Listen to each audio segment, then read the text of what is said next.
Tadi dapat masuk dia. Aku tak akan mic hari ni, mic aku simpan lah tempat. Nak cepat kena balik.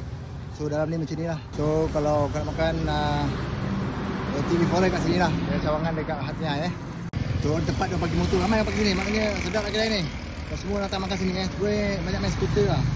Skuter kita orang park kat sini lah. Yang panjang.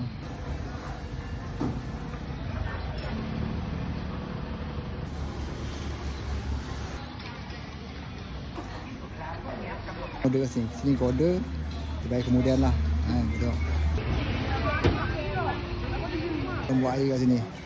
So jom kita pusing kawasan dia. Kau boleh breakfast kat sini. Aku breakfast kat sini kat petani.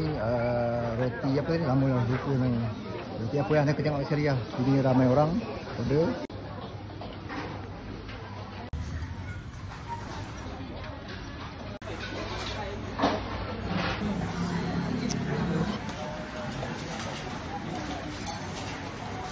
Buat roti, dia rasakan roti lah. Tapi dia ada nasi dagang pun ada.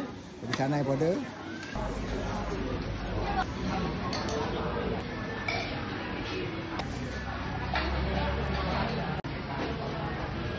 Ni pun ada dia punya, ni tempat nasi, ada canai. Tempat dia punya